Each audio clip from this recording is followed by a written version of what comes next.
Aujourd'hui, on va s'intéresser à un framework qui nous est proposé par Jeremy Bird et qui est documenté dans cet article Medium. Ce framework, il est là pour but d'aider les équipes design et produits à mieux prioriser leurs efforts de design et de research et de voir quelles activités et quels temps sont les plus intéressants à mettre en place en fonction de plusieurs données. Et donc ce framework se caractérise par donc, ces deux matrices, une matrice pour l'effort design et une matrice pour l'effort de research. Et je vous propose qu'on regarde ces deux matrices un peu plus en détail, en commençant par la matrice design. Donc, si on regarde comment elle est construite, elle s'articule autour de deux axes. Un axe sur le risque, qui peut être soit faible, soit élevé, et un axe sur la complexité design, qui peut lui aussi être soit faible, soit élevé. Et donc, ça nous permet de structurer 4 zones différentes en fonction de ces caractéristiques-là.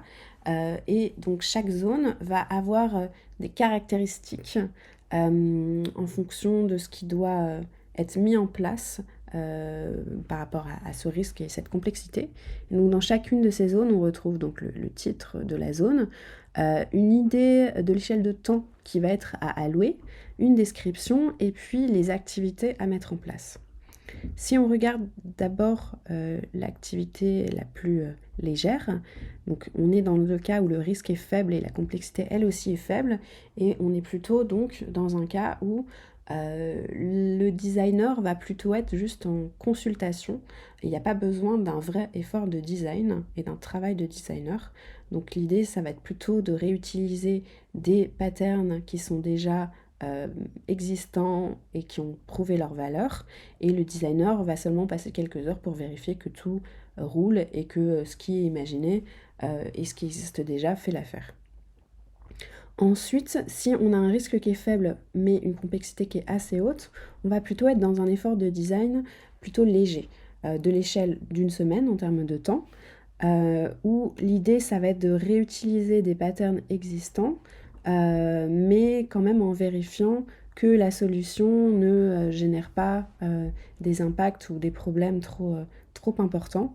Donc en faisant des maquettes seulement à haute fidélité, pas de wireframe, en utilisant les patterns existants et en limitant les itérations pour ne pas y passer trop de temps comme le risque est faible.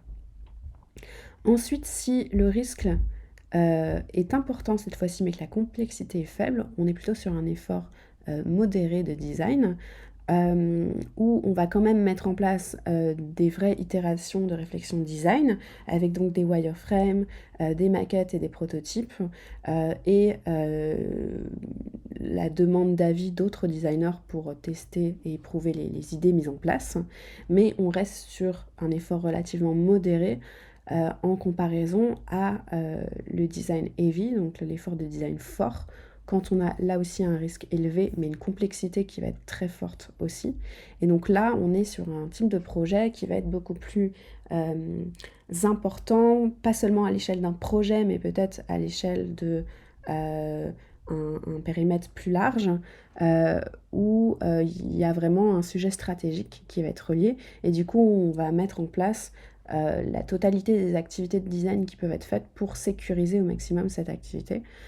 Donc travailler d'abord à l'échelle de l'architecture de l'information, puis du wireframe, puis faire pas mal d'itérations pour arriver à des maquettes haute fidélité.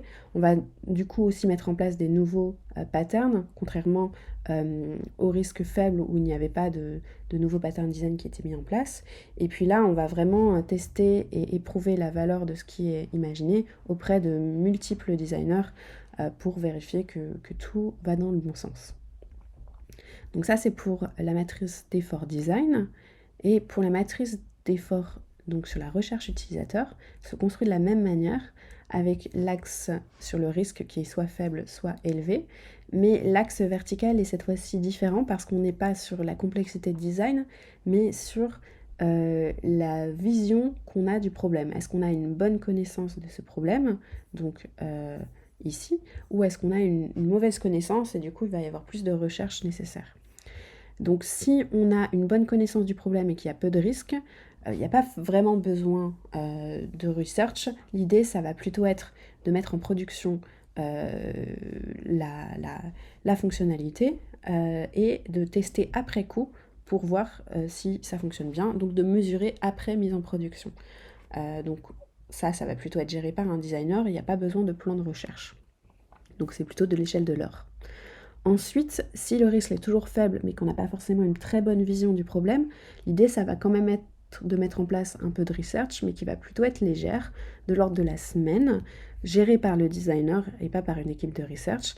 Et l'idée, ça va surtout être de réutiliser des apprentissages, des discoveries ou des activités de research qui avaient déjà été menées pour capitaliser dessus et ne pas refaire tout un plan de research puisqu'on est quand même sur un risque qui est plutôt faible. Ensuite, on passe au cas où le risque est fort.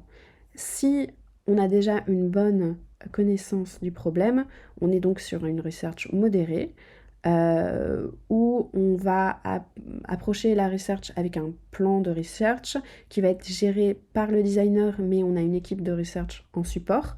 Et ça va surtout être basé sur l'évaluation de l'usabilité de la research pour voir si tout fonctionne bien et si la solution envisagée au vu du problème connu est effective. Voilà. Et donc le dernier cas, c'est le cas le plus complexe, où il y a un risque élevé et un peu de vision sur le problème initial, et on est peut-être même à une échelle plus stratégique au-dessus de juste un projet, mais sur quelque chose qui va pouvoir être transversal et vraiment très stratégique.